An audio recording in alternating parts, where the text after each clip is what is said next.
Hola, ¿qué tal? ¿Cómo están? Buenas noches. Bueno, como se dan cuenta, es un programa grabado. Yo siempre lo comento esto porque mis programas son todos en vivo, pero en este caso es un programa grabado que yo les anticipé en varias oportunidades que iba a tener el orgullo de tener a un amigo, al general Auel, Heriberto Justo Auel,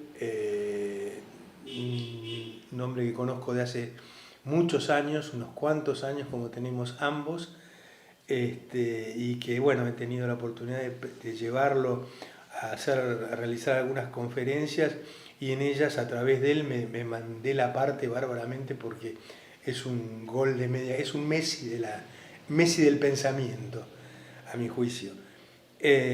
A quien respeto muchísimo y tenemos una pequeña diferencia, que él no me puede decir de vos y yo le digo de vos, porque él tiene una formación determinada y yo tengo otra formación determinada, entonces yo les digo, che, Heriberto, y él me dice usted, Pimpi, o algo así, pero bueno, es algo casi gracioso, porque ambos nos respetamos y bueno, y yo más todavía.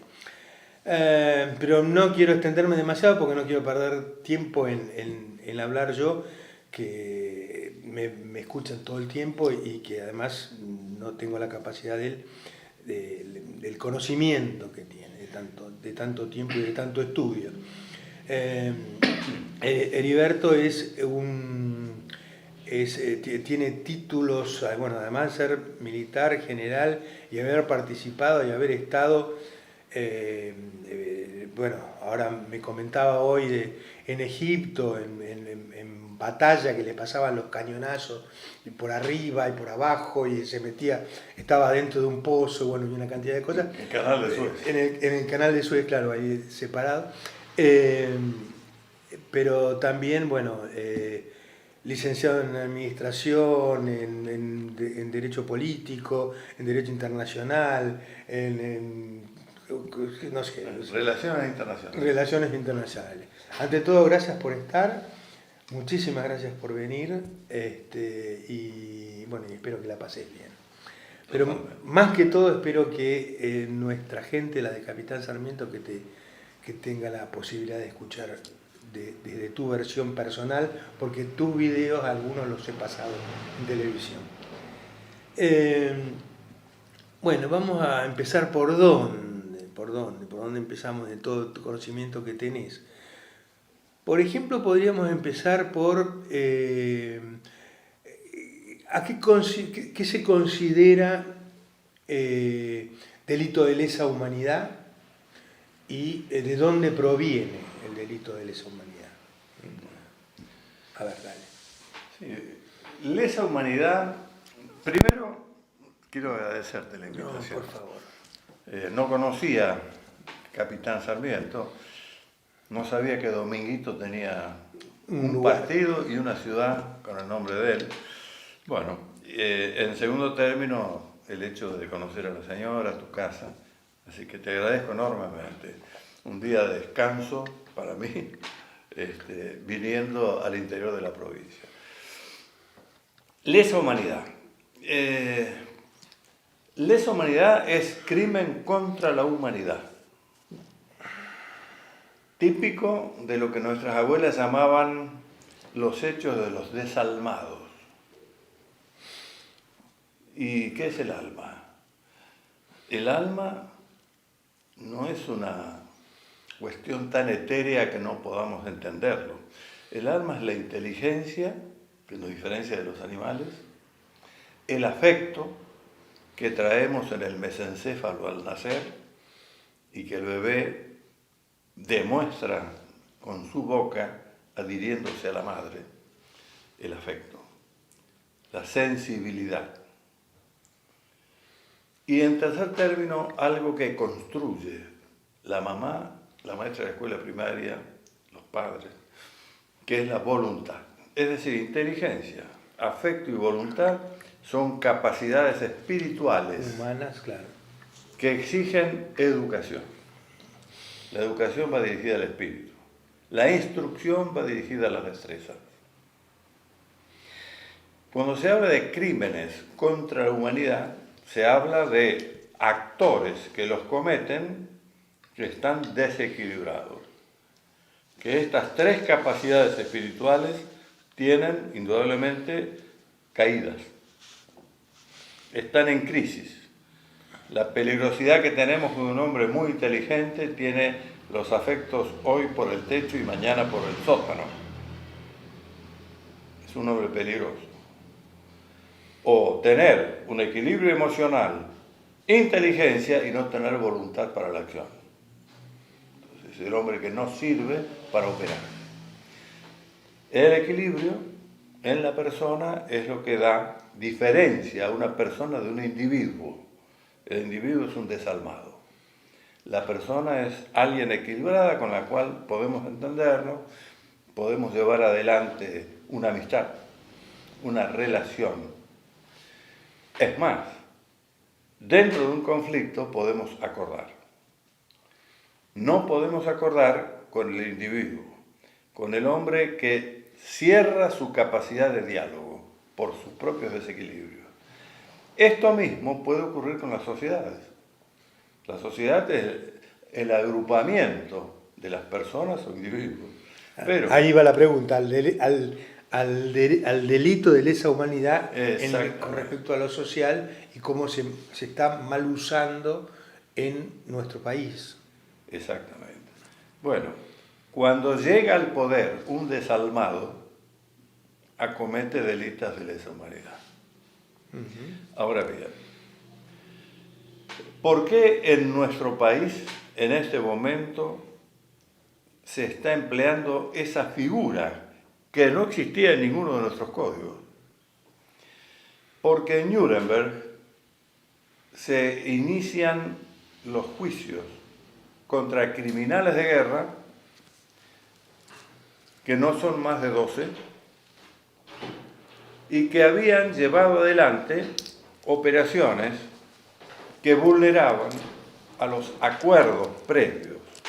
La Convención de Ginebra, guerras convencionales, y la Cruz Roja, que también tenía toda una serie de regulaciones con respecto al empleo de la fuerza. Esto se llega, no hace mucho tiempo, en el Acuerdo de Roma, al Tratado de Roma, donde se define la figura jurídica de lo que es lesa humanidad, que es tomado por Naciones Unidas y por la OEA. La pregunta tuya apunta, ¿por qué en la Argentina, la excepcionalidad argentina? Somos diferentes a todo el mundo. Exactamente. Se sale de lo que interpreta todo el mundo como lesa humanidad y se redefine. No cometen delitos de lesa humanidad los que no son funcionarios del Estado. Los que sí pertenecen al Estado sí los pueden cometer. Con lo cual, indudablemente, que los señores de la Corte, hoy a través de un libro de la doctora Aguiar, sabemos que el presidente de la Corte perteneció a Montoneros. Bueno, indudablemente que ahí debe estar la razón por la cual exculpó a nuestros terroristas domésticos de poder ingresar a esa figura. Con lo cual se podía llevar adelante quebrando paridad de ambos, de los militares o de los delitos del Estado a los delitos de los terroristas. Entonces, aparece el decreto 157 que encausa a los terroristas y el 158 que encausa a los militares. Con una redacción, los decretos, muy singular. El borrador se escribe en Oxford, en la Universidad de Oxford, donde se doctora en leyes el doctor Nino, Carlos Nino. Pocos meses después de la derrota argentina, no de las Fuerzas Armadas. Las victorias y derrotas son de las naciones, no de las Fuerzas Armadas. Las Fuerzas Armadas las prepara la nación para llevarlas a dirimir un conflicto que no tiene solución en la negociación diplomática. Muy bien, pocos meses después de la Guerra del Atlántico Sur, que es mucho más que la guerra de Malvinas, mucho más abarcativa. El doctor Nino está en Oxford recibiendo información, concursos, dando alguna conferencia y recibiendo los borradores de esos decretos que 48 horas después de hacerse cargo de la presidencia el doctor Alfonsín, se firman. Uno va acá y otro va acá. A ver, dale. Uno va a un cajón y el otro va, en principio, al Superior Tribunal Militar. 3 jueces y 3 fiscales que son los que cumplen con las exigencias del Código de Justicia Militar. Todos los países del mundo tienen un fuero militar, así como nosotros tenemos un fuero económico, un fuero de familia, un fuero penal, hay también un fuero militar. ¿Por qué? Porque el ius in bello es la justicia en la guerra, no el ius ad bello, que es la justicia de la guerra, o la injusticia de la guerra. El libro de Juan Bautista Alberdi, premiado en París, le permitió vivir al tucumano un buen tiempo porque no se le pagaban durante años los sueldos, siendo embajador en 3 países, en el Reino Unido, en el Vaticano y en Francia, y no cobraba sueldos. Estaba muerto de hambre en una pensión. Concursa y gana un concurso impuesto por una editorial francesa de París sobre el crimen de la guerra. Y el crimen de la guerra es un libro muy importante para la lectura de todos los argentinos. Es una de las vetas que hay en Juan Bautista Alberdi. No hay un solo Alberdi, hay varios. Una de esas es la veta kantiana wilsoniana que tiene Alberdi aún antes de Wilson. Es decir, una interpretación muy idealista de la realidad humana. Bien, acá no estábamos hablando del crimen de la guerra, estábamos hablando de los crímenes en la guerra, que exige jueces militares que conocen el problema de la guerra. ¿Cuál es el problema central de nuestros tribunales orales federales? Que son jueces que nunca entraron en un cuartel, claro, son jueces legos. Es decir, en la materia de la guerra. Ignoran totalmente todo aquello que tiene que ver con el matar y el morir en combate. La guerra es un hecho sociopolítico. Se abre y se cierran niveles políticos. La batalla es una responsabilidad compartida de la conducción política y de la conducción militar. Ahí intervienen no más de 3, 4 altos mandos militares. Es la derrota, en cierta forma, de la política.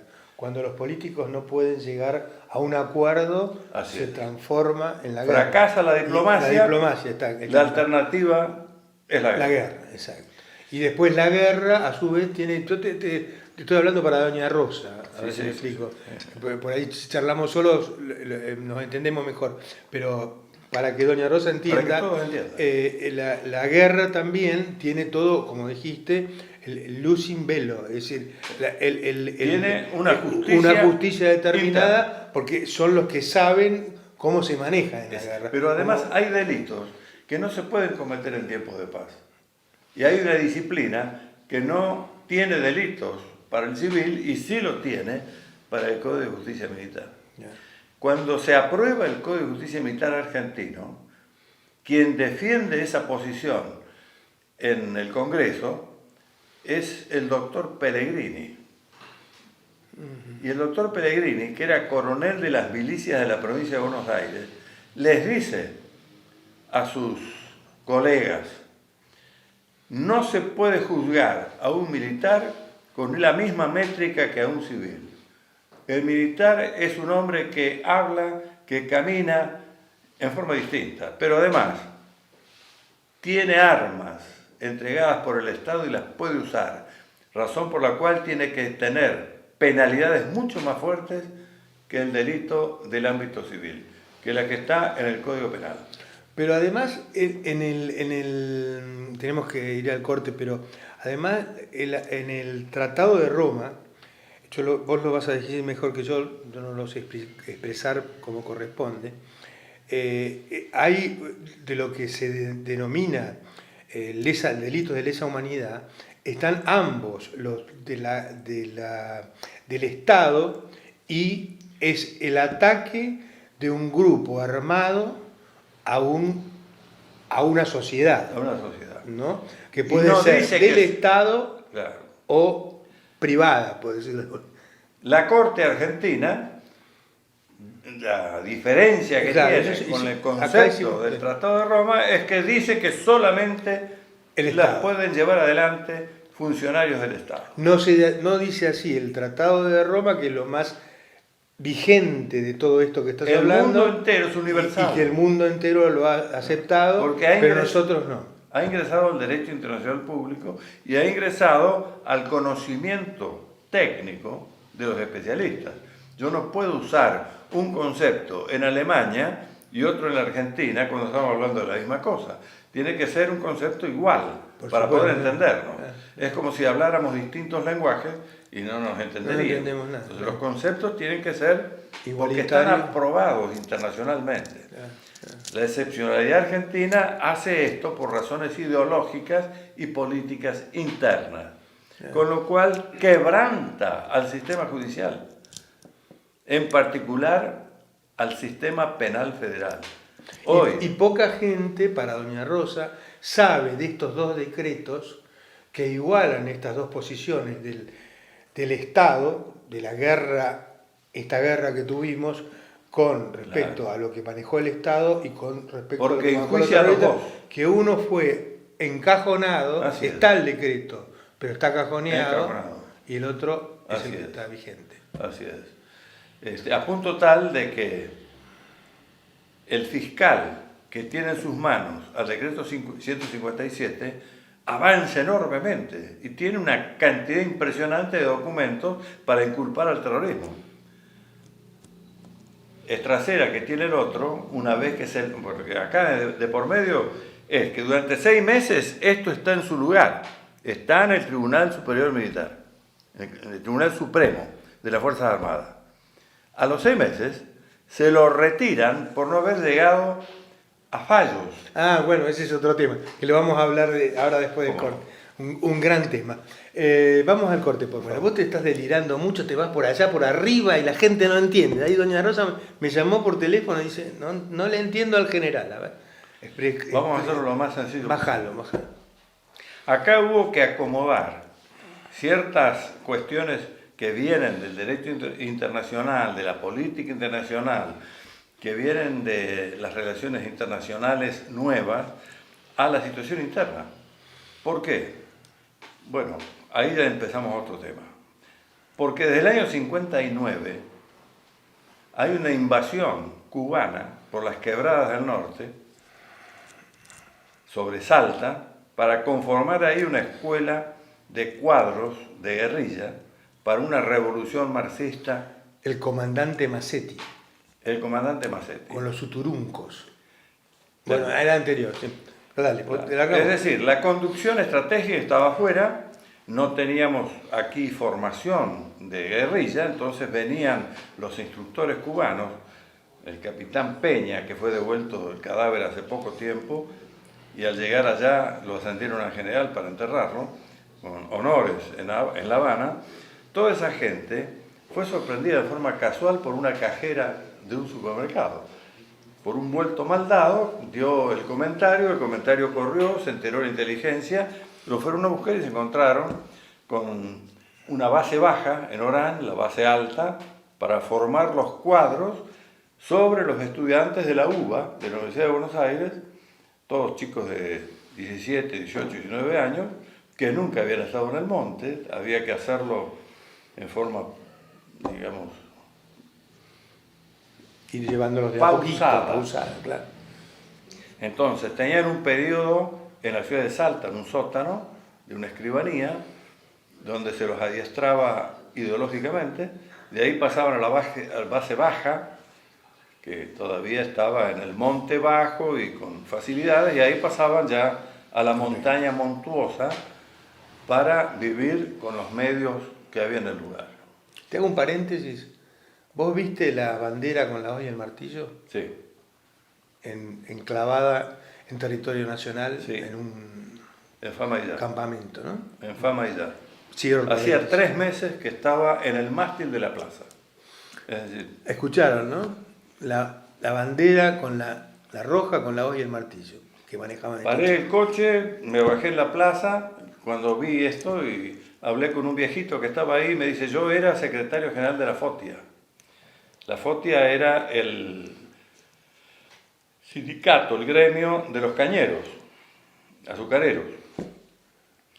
Me molieron a palos y 2 muchachos muy jóvenes, boina negra, estrella roja, recién llegados de Cuba, se hicieron cargo del sindicato. Y todas las tardes nos traen a esta plaza para recibir adoctrinamiento. Y el que se queda en su casa, lo traen acá, fueron 2, y lo fusilan frente al resto del pueblo, para que no queden dudas. Hablando de Argentina, chicos. Esto ocurría en un gobierno constitucional, elegido, el de la provincia y el de la nación, donde durante 3 meses había una localidad tomada por esta gente. En forma casual pude entrar ahí por me había pinchado una cubierta y me entero de eso. Pero este hombre, un hombre mayor, por supuesto peronista, jefe de un sindicato, me contó y me mostró las lastimaduras que todavía tenía en la cara de la paliza que le habían dado para sacar el sindicato. Así que he visto la bandera roja, es decir, esta gente eran traidores a la patria, porque habían cambiado de bandera. Cambiaron la bandera de Belgrano, que era la bandera de la nación argentina, por la bandera de un partido. Partido, el Partido Comunista. El Partido Comunista, que venía a gobernar a un país. Es exactamente Cambiando todo, no un partido, era querer cambiar todas nuestras tradiciones, toda nuestra cultura, todo esto. Indudablemente. Pero te corté. Cambiar la Constitución. Venían a cambiar la Constitución. Bueno, te contaba, esto empezó en el año 59, no es de ahora. No. Lo que pasa es que ha habido sucesivas campañas. Ninguna campaña fue igual a la otra. ¿Por qué? Porque desde que terminó la Segunda Guerra Mundial, año 45, ha ingresado la computadora en la civilización. Entonces, los instrumentos, los medios de la civilización, cada 6 meses tienen una generación nueva. Estos equipos que en ese momento están trabajando contigo, dentro de 6, 8 meses van a tener un adelanto y van a decir, esto es muy viejo, tiene escasa resolución. ¿No es cierto? Esto es una porquería. Exactamente. Lo mismo que pasa con el coche, que los chicos dicen, no, esta no tiene la computadora que tiene, o tiene 2 airbags menos que el otro. Es una porquería, claro, no existe. Eso se aceleró, el ritmo de avance se aceleró porque está dentro de la investigación y desarrollo científico-tecnológico la computadora, que nos permite las nuevas comunicaciones, las electrónicas. Hoy puedo entrar a Google y tener lo que antes me costaba meses ir a buscarlo en una biblioteca para llevar adelante un tarjetón y poder tener ahí el antecedente que me servía para la investigación en curso. Ahora no, ahora en segundos tengo toda la biblioteca que yo quiera a mi disposición. Esto acelera el ritmo de vida. Pero ¿qué pasa? Si aparece un político confundido que cree que se puede modernizar la cultura, es otra cosa. No diferencia entre cultura y de civilización. La civilización son los instrumentos, los medios que nos otorga la investigación y desarrollo, la ciencia y la tecnología. La cultura es el ser, es lo que representa la bandera de Belgrano, los colores de la libertad y el anclaje del sol del Inca en el centro. Porque los colores de la libertad venían desde Francia. El sol del Inca está acá. Es la orden del sol que tienen los cadetes de los liceos militares, en la gorra y en el cinto. Es la orden del sol. ¿Y la base? La religión. Bueno, el sostén de la cultura es una religión. Todas las religiones tienen una cultura. Lo que pasa es que en la religión están los dogmas. Y vos no podés hacer política con los dogmas. Ahí tenés los fundamentalistas que dicen, en el ámbito político, si no tenés la misma religión que yo, no pensás como yo, y no tenés el mismo Dios que yo, Sable. te quemo o te degüello. Ese es el fundamentalismo. Entonces, en Occidente, los dogmas, cuando pasan a la cultura, pasan como valores, como principios, como creencias. Tienen una flexibilidad mayor y se traducen en el uso que hacemos en el templo, en mandamientos, en todo aquello que está alrededor del catecismo que empezamos a entender con el uso de razón a los 7 años. Muy bien. Cuando esta cultura pasa a la política, al ámbito político, pasa como ética.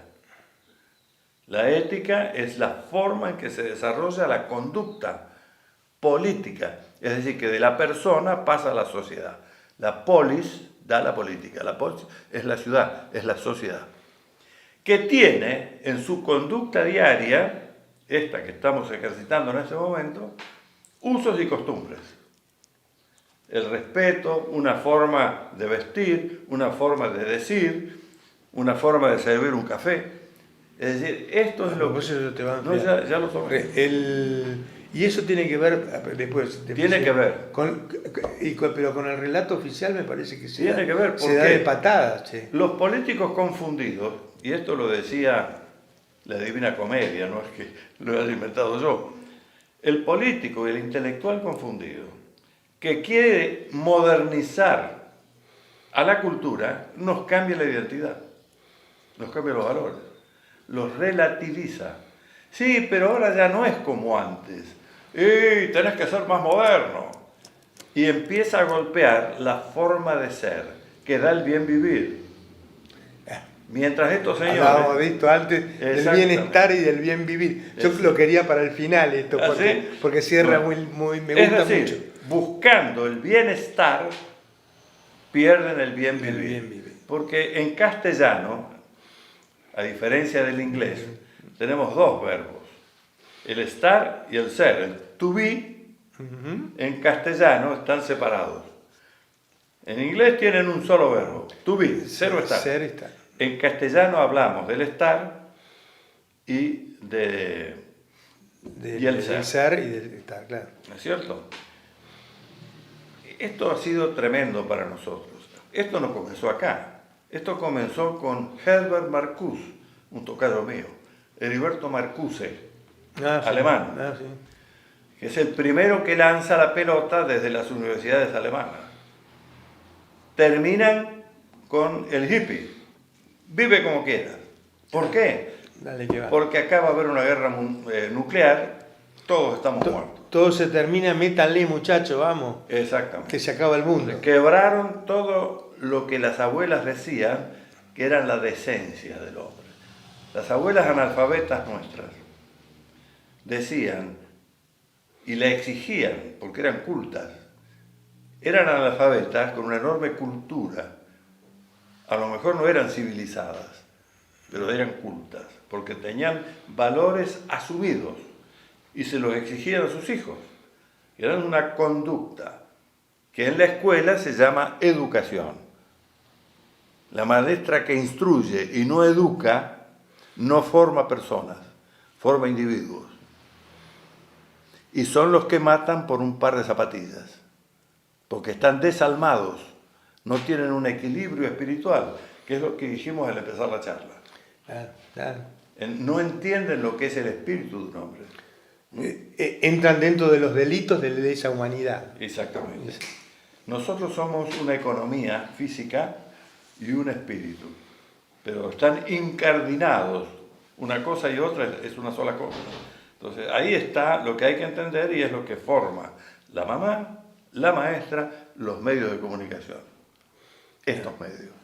Estos medios bien usados educan, mal usados transculturizan. ¿Qué es lo que nos pasa? En Buenos ¿Estás de Aires, acuerdo? El 90%, el 80% de los medios, me refiero, en la Argentina están mal usados. Están muy mal el usados. problema es la formación del hombre que tiene el medio. Claro, Cuando están en manos de un hombre que puede ser, yo diría, cultivado en un conocimiento determinado, por supuesto. pero no culto. Claro, está bueno eso, sí. No es culto. Cuando el señor Ibarra, en Buenos Aires, que se supone es la ciudad más avanzada del país, yo siempre digo, sí, es la más civilizada, la menos culta. Claro. Tiene una identidad totalmente lavada. No hay un chico porteño que pueda cantar un tango. Y el tango es la música de la esencia, ciudad. de la ciudad. Es de su ciudad, ¿no es cierto? Vaya a Catamarca y vea si algún chico de Catamarca no entona una vidala o no canta una samba o no la ha escrito. Claro. Él, con la guitarra. Es decir, ahí hay una diferencia abismal de formación espiritual. Entonces, unos son educados y cultos, los otros son instruidos. Pueden tener el coche último modelo, pero es un hombre que es desarraigado, un hombre que tiene una identidad lavada. Es más, si se le pregunta qué es un argentino, no va a poder definirlo. No sabe lo que es un argentino. ¿Por qué los mástiles de Belgrano están todos desnudos? Son palos sin bandera. Cuando ese mástil es el altar de la patria, que todos los días cuando levantan la bandera y la bajan, los ciudadanos tienen que pararse y orar por la bandera, por la patria.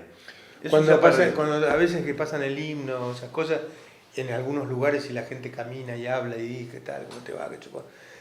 Yo me quiero matar, pero bueno, tenemos que ir a la cancha. Tenemos que ir bueno. Están tocando el himno, los viejos lo cantan y los muchachos jóvenes miran porque no saben la letra, claro, no lo conocen. Es más fácil. Bueno. Vamos al corte, por favor. Quiero que me expliques un poquitín sobre el narcoterrorismo, mejor dicho, el narcotráfico, narcoterrorismo, porque creo que ahora se ha aliado, ¿no? Ahora no, hace un tiempo largo, ¿no? Que nos viene golpeando esto, ¿no? Eso es otra forma de terrorismo. Así es. Bueno, mira, para poder entender al narcoterrorismo que está... Le gané, me dijo, mirá, dale. Que está presente hoy en la Argentina. Sí. Que está presente en toda Iberoamérica, en todas las Américas. Hay que decir esto. Las guerras han tomado una enorme velocidad de cambio. Han evolucionado tanto que se han fugado de los teatros de operaciones militares y se han posado sobre las sociedades. Ya no se encuentran los ejércitos que representan a las naciones en un teatro de operaciones para dirimir el conflicto. Ahora, de un lado, hay milicianos que forman parte de mafias y del otro lado están los estados. Los estados están atados a códigos de honor, a códigos jurídicos, a códigos culturales y los otros no tienen límites. ¿Por qué? Porque emplean como instrumento táctico el terrorismo. Y el terrorismo es el horror. Es el arma que usaban nuestros primates allá hace 3 millones de años, cuando todavía no estaban totalmente derechos, caminaban mucho más inclinados, mucho más cerca del mono. Muy bien. Aquellos hombres luchaban para comer. Y en tiempos de sequías empleaban el arte de la caza para matar a la tribu vecina, al clan vecino, y robarle la comida o comérselos. Ese es el arte que ha tomado en esta etapa de la civilización nuclearizada el hecho de que la bomba nuclear no puede ser empleada sin autodestruirse. Si se emplea la bomba nuclear, el otro me contesta a través de los muertos, porque tiene las computadoras en los silos, en las profundidades marinas, con los bombarderos, preparadas y programadas para tirarme un segundo golpe. Por eso salió la Guerra Fría, Por eso se inventó la Guerra la Fría, mutua, ¿no? Que la padecimos nosotros en esta forma. Que es una guerra mundial. Sí, sí. Es la primera guerra mundial en ambiente químico, bacteriológico, nuclear. Ahora estamos en la segunda guerra mundial en ambiente químico, bacteriológico y nuclear. La contraterrorista global, que acá no tiene tratamiento, no existe. No. Entonces, al ignorar todo esto, vivimos encapsulados. Porque además, entre paréntesis también, al ejército, otro tema importantísimo que doña Rosa tiene que saber, es que los pronósticos, ¿no? ¿Cómo le llaman ustedes? Las posibilidades de que haya crisis, Los riesgos. están prohibidos estudiarlos, están prohibidos. Bueno, es maravilloso. hemos construido en el año 88 una ley de defensa entre la Coordinadora Radical y la Cafiradora de la provincia de Buenos Aires, es decir, los herederos de Ler y de Montonero, que dicen que dentro de los límites del país nunca habrá guerras. No hay ningún tipo de prohibido, claro. Y le dan todo al esfuerzo nacional de policía. Es decir, lo que en ninguna parte del mundo se hace, que las policías se hagan cargo de amenazas estratégicas, acá ocurre por ley. Seguramente, ustedes tienen que tener conciencia de que los que vivimos en ciudades grandes, vivimos con muertos todos los días. Y el grito de inseguridad y justicia es el grito social que se grita frente a las comisarías, frente a los ministerios, frente a los gobiernos. ¿Por qué hay inseguridad? Pública y estratégica. La seguridad estratégica es la indefensión. La seguridad pública es el delito común, que desborda a las policías. ¿Por qué? Entonces llevan a un psicólogo, a un sociólogo, a un escribano, a un ingeniero agrónomo, que es el ministro de Defensa, para hablar de esto. ¿Y él qué puede decir? ¿Lo que aprendió en la Facultad de Agronomía o en la Facultad de Derecho? Él no estudió polemología, que es la ciencia de la guerra. Si tuviese conocimientos de polemología, sabría de que en este momento las guerras son totalmente distintas a las guerras de la posguerra fría y de la Guerra Fría.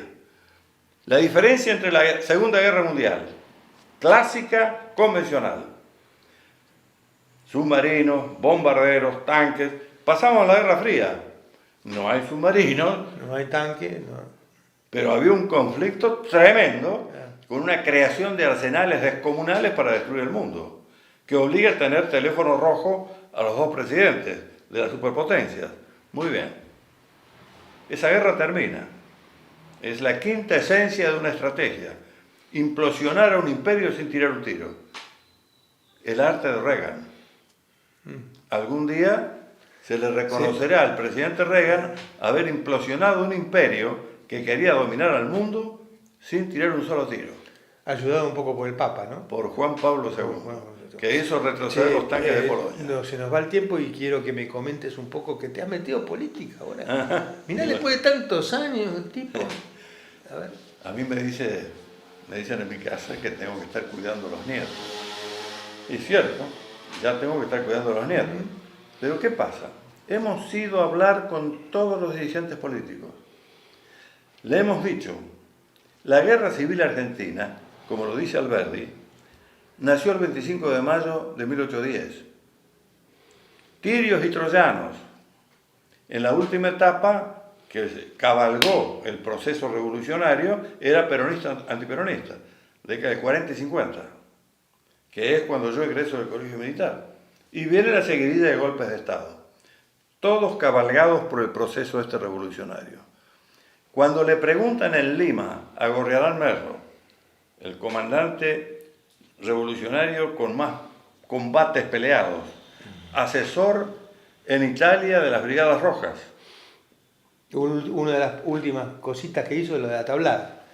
El último ataque por así, contrato. Que más los jovencitos es lo que conocen, ¿no? Los jovencitos tienen que preguntarse por qué el juez Larrambevere no investigó, alambrados hacia afuera, quién pagó el asalto al cuartel de la Tablada, que dijeron que era el coronel Seyneldín que estaba atacando. Y era Gorriarán Merlo, que tiraba papeles en la calle que decía que el coronel Seyneldín estaba atacando.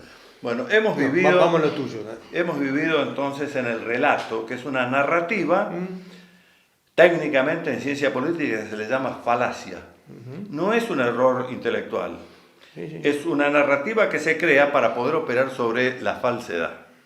Así como hemos tenido una economía falsa sobre la base de que el Estado subvencionaba todos los costos y nos permitía vivir sin pagar la electricidad, el agua o el transporte, bueno, también acá la base del relato es este cuento que va a llevar que el Reino Unido, después de Malvinas, combinado con el señor Horacio Berbisky de la izquierda revolucionaria, unos por la vía judicial y los otros por la vía de tus medios de comunicación, atacan a la sociedad y la llevan a entender el trastocamiento de lo que fue. Los malos de la película son los soldados que fueron a defender la Constitución y los que querían cambiarla a través de la fuerza, que ejercían como terror, como terrorismo, están premiados con $350.000 por cada cabeza, más una pensión para todos los familiares. ¿Cómo se explica? Bueno, le hemos ido a ver a los dirigentes políticos y decirles, señores, terminemos con las falacias. Digamos y con la verdad. Todos los muertos militares, todos los presos políticos, mejor dicho, militares. Tenemos 2.000. Y muertos, 2.000 420 400 muertos en prisión con más de 70 años, 75 años. Disparate.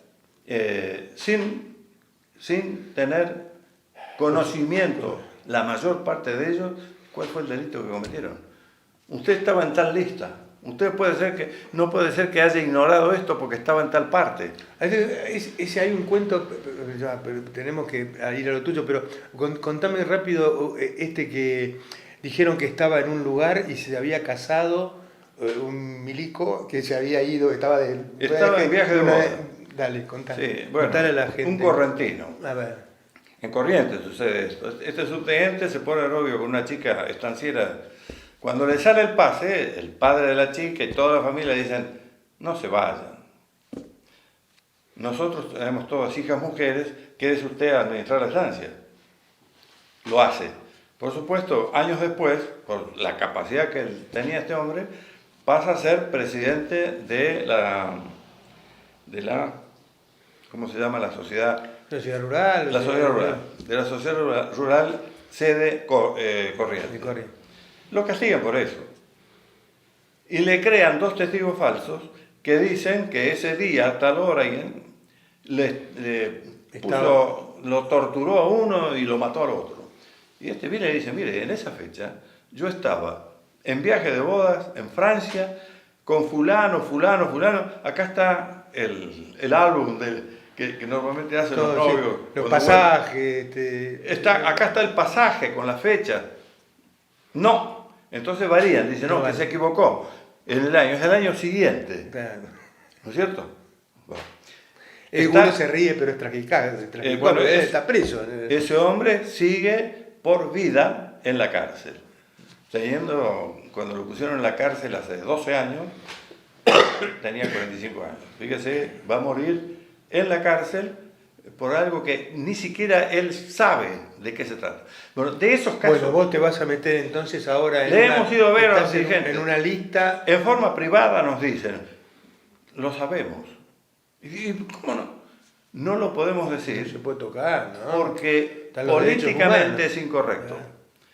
Hay vacas sagradas, no se pueden tocar. Una de ellas es la política de derechos humanos. No, eso es imposible. Ahora, la política de derechos humanos, entendamos esto, no son los derechos humanos. Los derechos humanos están en la Constitución nuestra, no en la que nos querían imponer. Yo les pregunto qué hago. Desde los derechos individuales que se ¿En qué constitución comunista hay un reconocimiento de un solo derecho humano? Hay un partido único y una constitución totalitaria.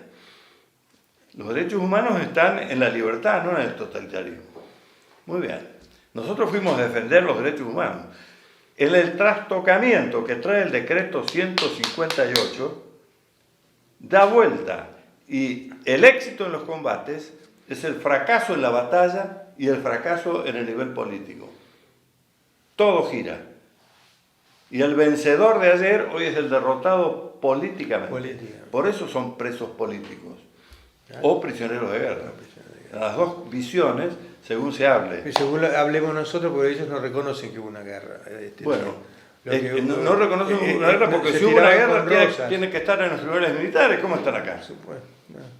Entonces, para poder llevarlos al Tribunal Oral Federal y considerarlos criminales comunes, no operaron en la guerra, no, lo fueron a secuestrar, no, lo tomaron prisionero. No que... El concepto de la guerra, lo que estábamos hablando al principio. ¿Sos candidato a qué? Diputado nacional. A diputado nacional. ¿En qué lista? En Capital. En Capital Federal. Acá en la provincia está Arturo Larrabure. Mirá, a la cabeza de la lista. El hijo del coronel Larrabure. Una persona excepcional.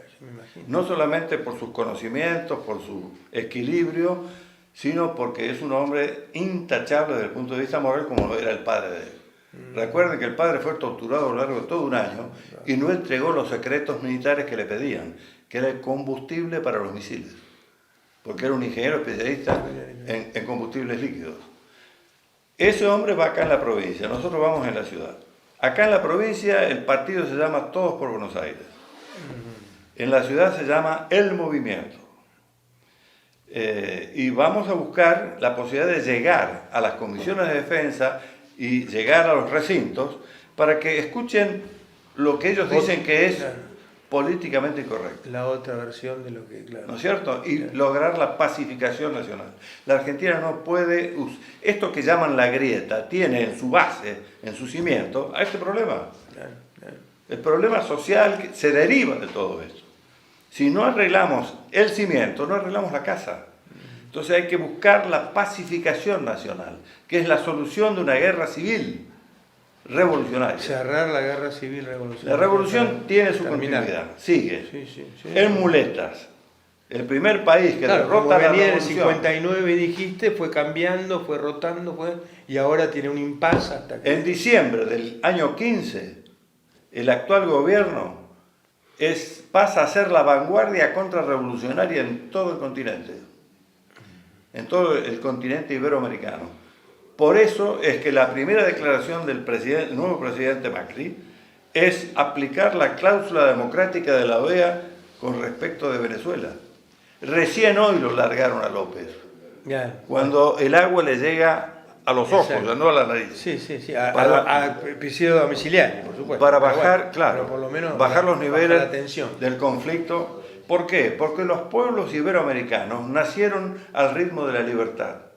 Estos gobiernos totalitarios, la expresidente, una totalitaria discursiva, donde un propio hombre del partido que no compartía una sola idea de ella, lo apartaba. Que no había reuniones de gabinete porque iba el dictado directo. Entonces, pero hipócritamente no dice yo estoy en el socialismo siglo XXI. Estaba afuera, no, era la más comprometida. Como lo decía Morales, que lo decía a voz en cuello, Correa o Nicaragua. Acá no. La otra es la sociedad argentina, la hipocresía. Exacto. Heriberto, muchas gracias. Muchas gracias por la invitación. Primero, por haberme recibido en tu casa. Me debes 100 pesos del café porque este café es carísimo. Pero... de verdad, muchísimas gracias. Para mí es un lujo. Desde ya esto está abierto, no es medio lejos para que vengas, pero está abierto para si querés venir el verano. Nos comemos unos asaditos tranquilos, esperemos que nos toque unos días mejores.